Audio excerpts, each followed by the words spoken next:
agora a última apresentação da noite. Agradeço a todos que estão participando. No nosso YouTube, agora há pouco, no final da apresentação do Túlio, tínhamos 150 colegas ainda assistindo. Estou muito contente com isso. Então, agora nós vamos anunciar o nosso último palestrante da noite. Vai ser o doutor Luiz Felipe Lisboa, do Rio de Janeiro, nosso colega ortopedista, professor de ultrassonografia musculoesquelética, já é palestrante na SBUS e na Liga há algum tempo, e também na JBUM. Ele vai falar hoje sobre punções guiadas no ombro e suas armadilhas. Estou muito contente com a participação desse grande número de pessoas, prestigiando até a última aula os colegas. Vamos lá, Luiz Felipe, manda ver.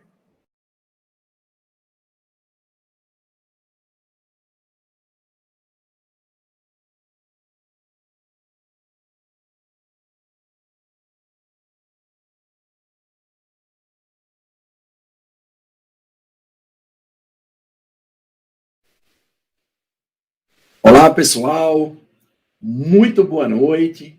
Muito obrigado a todos, em especial à comissão organizadora, ao Dr. Monres, ao Dr. Túlio, à Samsung Brasil, ao Walter, a todos os colegas que apresentaram hoje esse congresso, ao Túlio Monres, ao Cideval, ao Hugo, ao Luiz Otávio.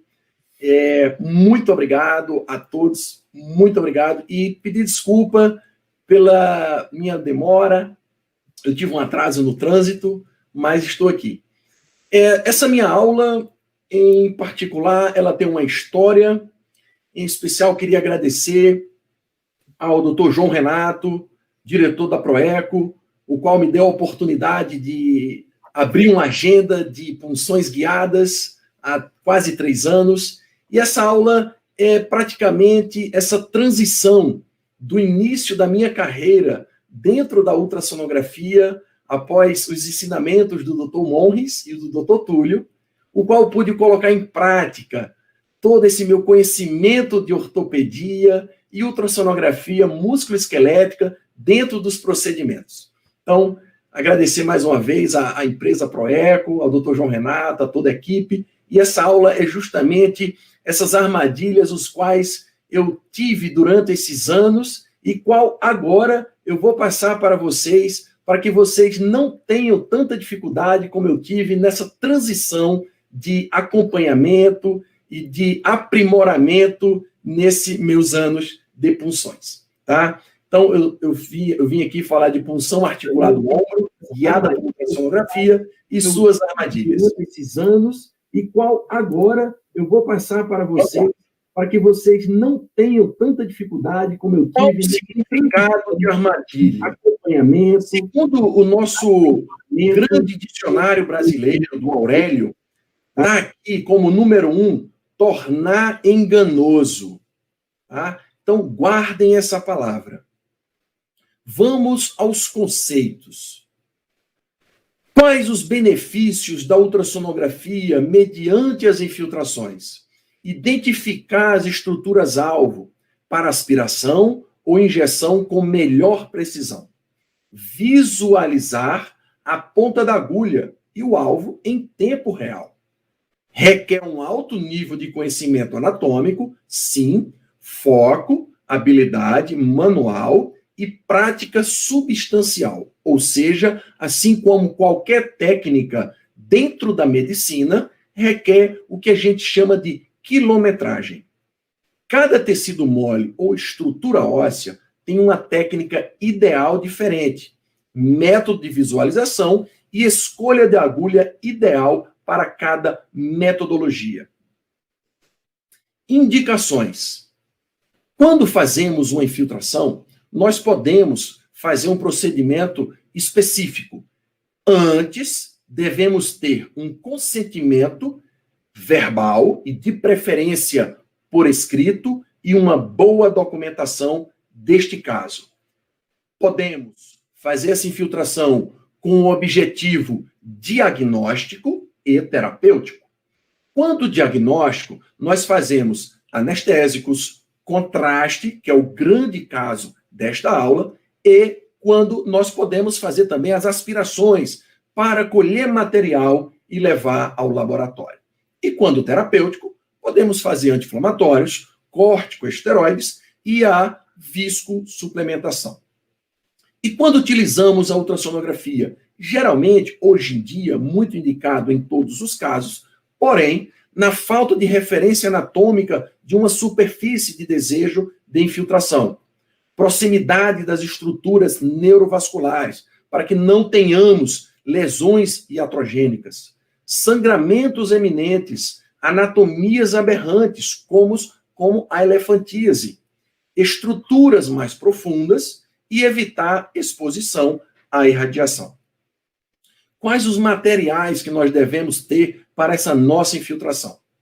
Bem, a nossa principal, nosso principal objetivo na infiltração e a nossa principal, complicação seria a infecção. Então, eu sempre falo, é melhor gastar 10 minutos para fazer uma boa asepsia do que gastar uma vida toda tratando de uma infecção. Então, sempre tenhamos em mãos uma boa asepsia, tá? Gás estéril, seringas, luvas estéreis, agulhas, separar o material utilizado, fazer uma programação, como se fosse uma cirurgia. Sim, nós vamos fazer um procedimento, então temos que ter ao nosso lado todo o material de desejo para esse tipo de infiltração, porque varia muito, desde as estruturas profundas às estruturas superficiais, tá? Nós temos o papel filme, o qual eu utilizo, por preferência, para envolver o meu transdutor.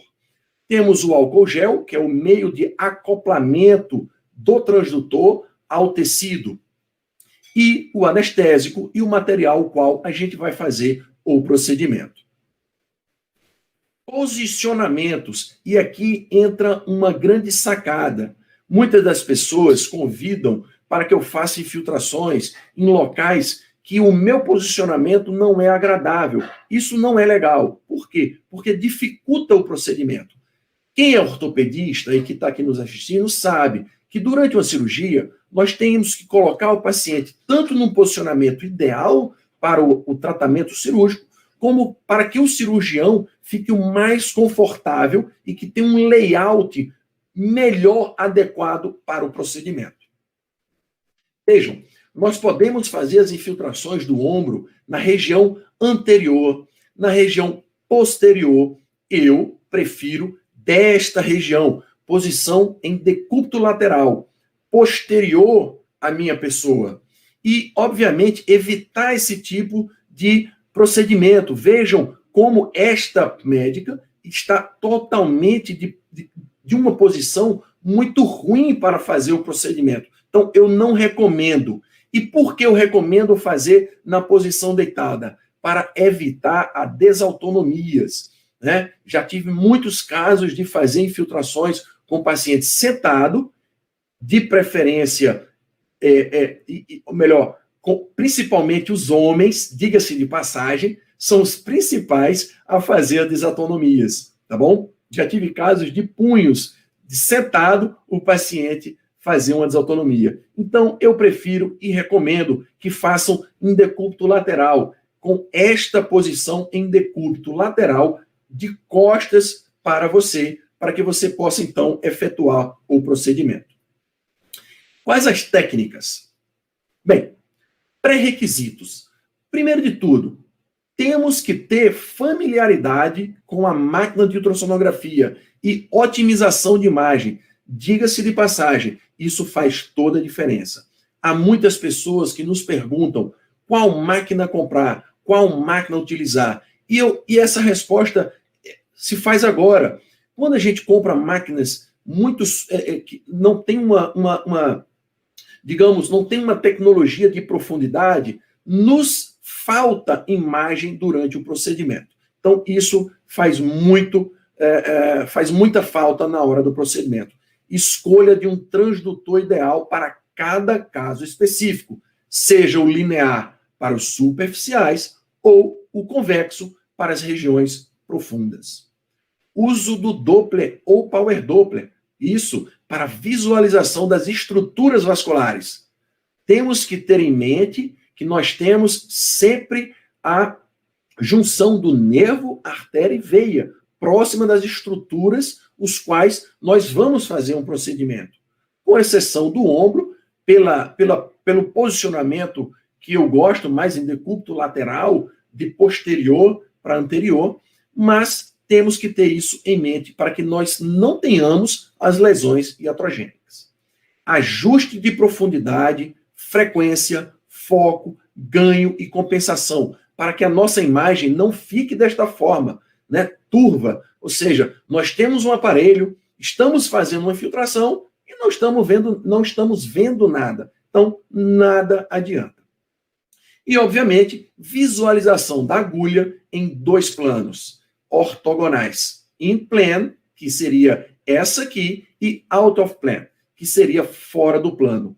E muito cuidado, meus amigos, muito cuidado com as anisotropias, tá? Que são imagens que se parecem algo, porém não é. É uma falta de regulação, os quais a onda sonora bate no nosso objetivo e ela não retorna ao transdutor, dando uma imagem hipoecogênica, dando uma imagem falsamente verdadeira a uma estrutura.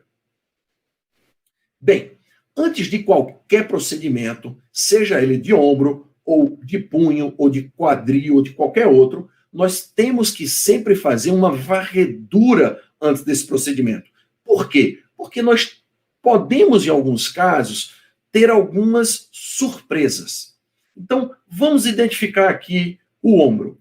Região do subcutâneo, ou melhor, pele, subcutâneo, musculatura, parte da glenoide posterior, cabeça humeral, cápsula e labrum.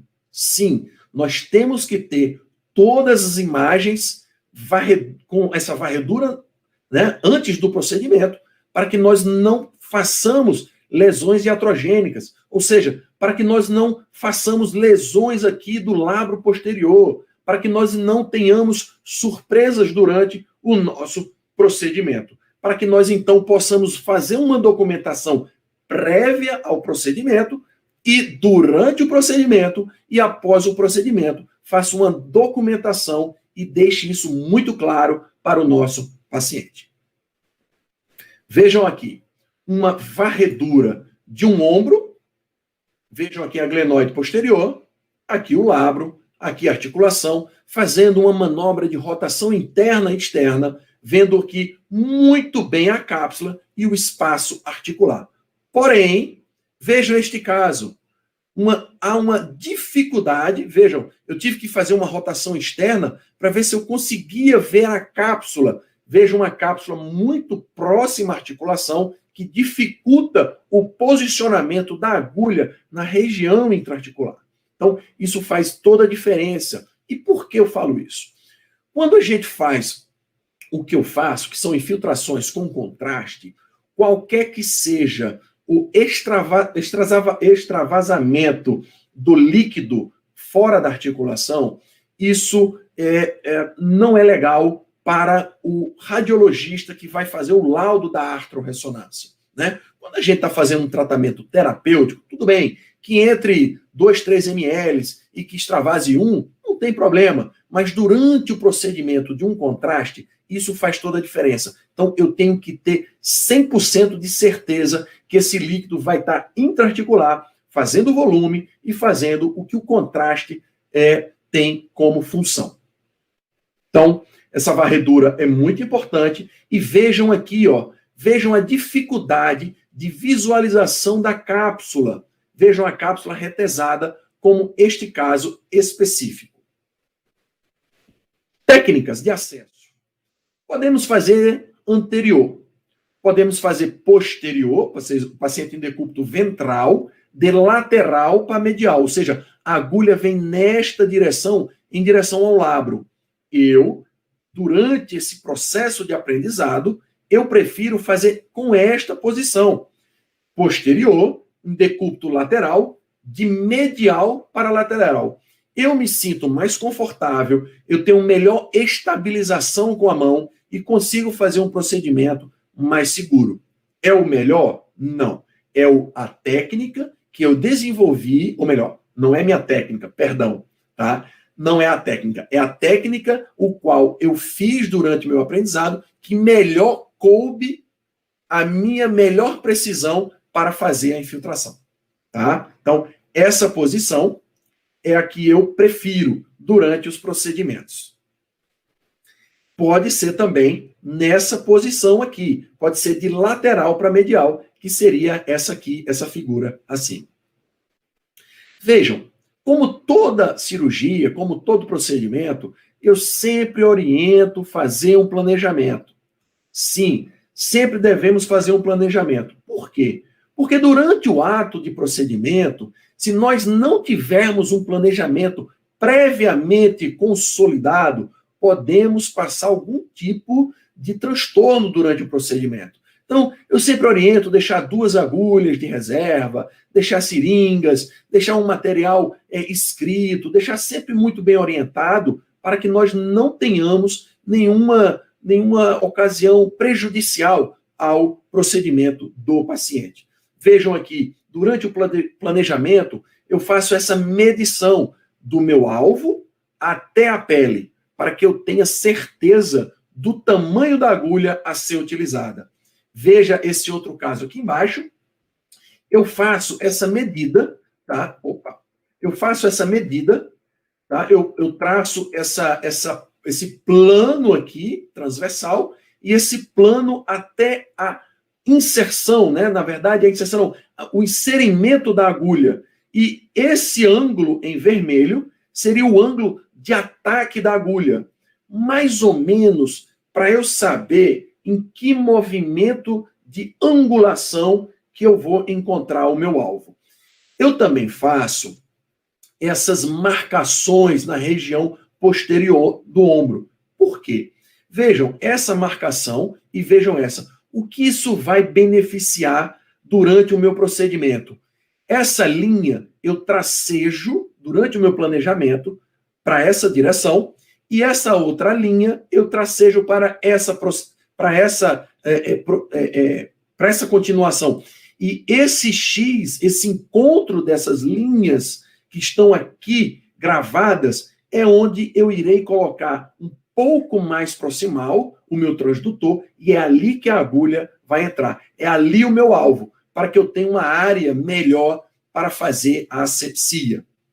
Vejam, uma boa asepsia. Mas, doutor, você vai fazer um pontozinho de agulha somente aqui. Por que essa asepsia? Porque a asepsia nos dá maior segurança durante a área de trabalho, tá? Então, uma boa asepsia nunca é demais. Gaste de 5 a 10 minutos lavando, sempre do centro para a periferia. Sempre isso vai fazer muita diferença em todos os seus procedimentos. Tenha isso como um protocolo e não terás dor de cabeça nos seus procedimentos. Eu tenho orgulho de falar que eu tenho mais de, 500 infiltrações sem nenhum tipo de infecção. Então, vejam, é uma limpeza de central para a periferia, sempre com muito cuidado, trocando as luvas, para que não haja nenhum tipo de intercorrência.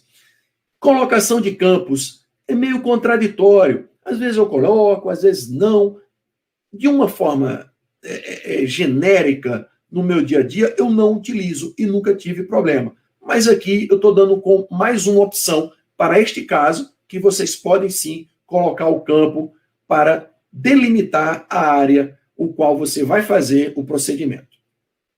Depois disso tudo, fez a asepsia, demarcou o planejamento, a gente então começa o procedimento. Vejam que então a gente coloca a agulha e vai fazendo o procedimento. O paciente está lá, sempre lembrar de conversar com o paciente. Quando a gente conversa com o paciente, a gente fala antes do que vai fazer, a gente leva segurança para o paciente. O paciente se torna um aliado seu ali ao procedimento. Então, quando a gente conversa, quando a gente passa segurança e passa todo o procedimento passo a passo, isso facilita muito. Fica essa dica para que nós não tenhamos nenhuma intercorrência, para que o paciente não tenha aquela dor súbita aquele susto repentino e faça um movimento brusco durante a inserção, durante a colocação da agulha.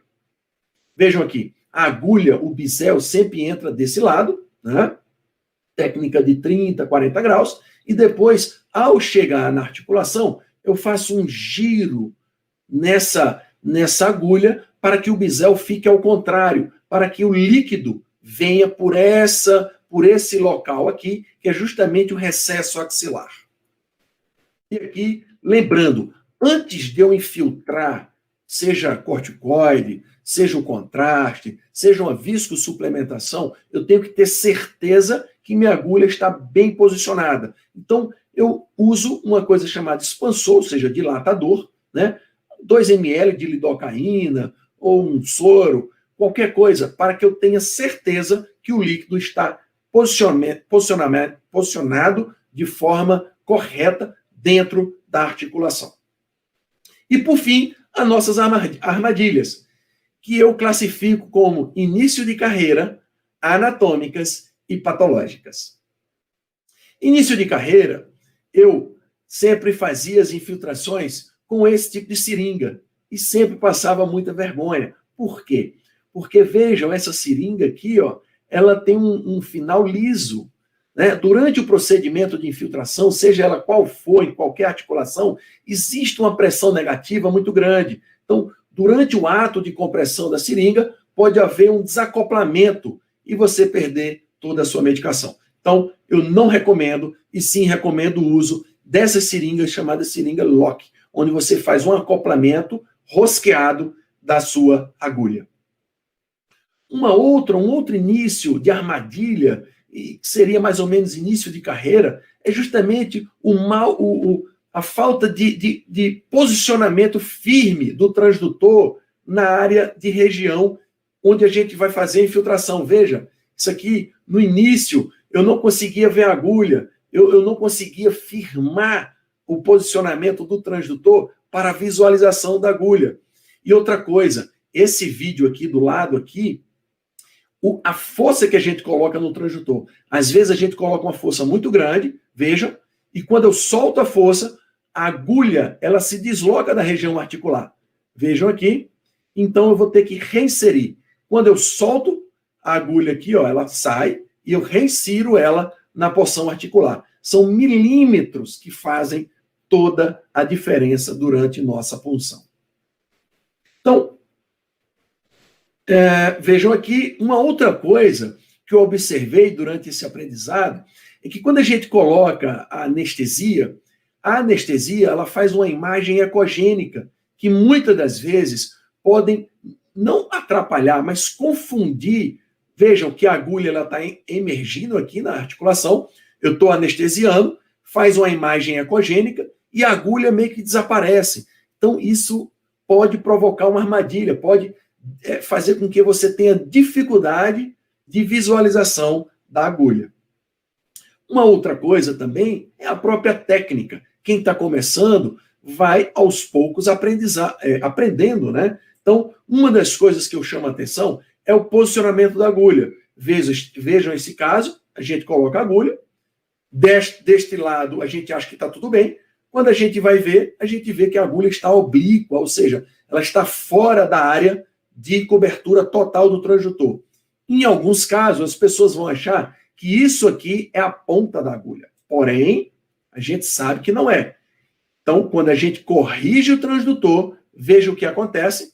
Olha, então, a ponta da agulha está aqui, e não aqui como a gente imaginava.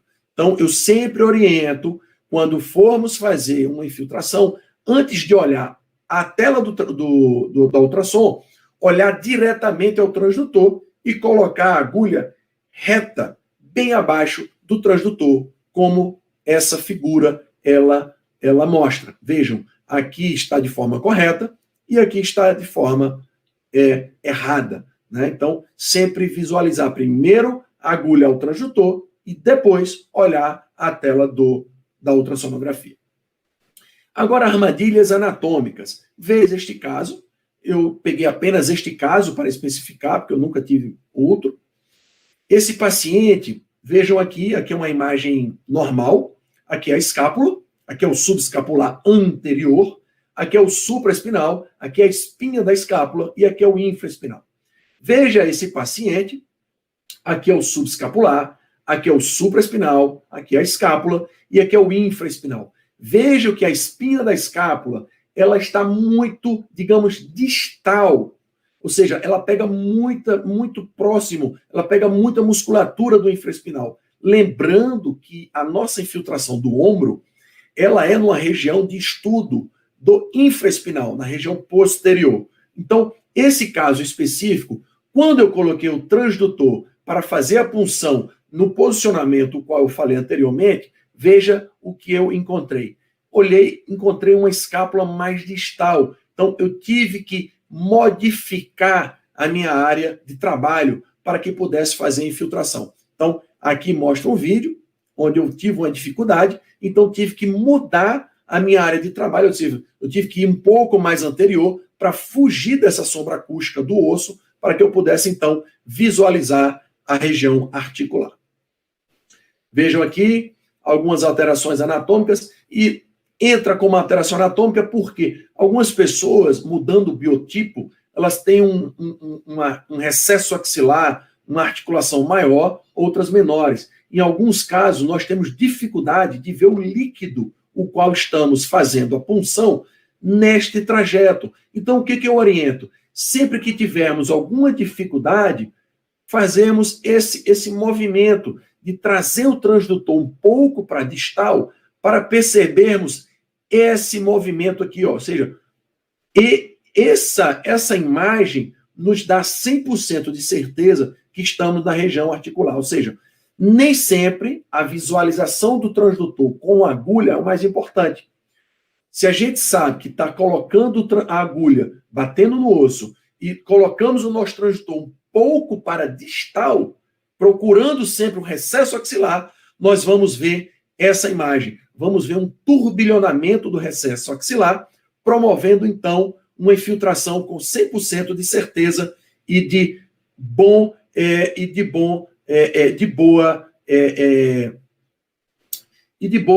qualidade da infiltração, tá bom? Entra mais um vídeo aqui, vejo aqui, eu estou no recesso axilar, veja um turbilhonamento do recesso axilar, vejo que eu não estou procurando agulha.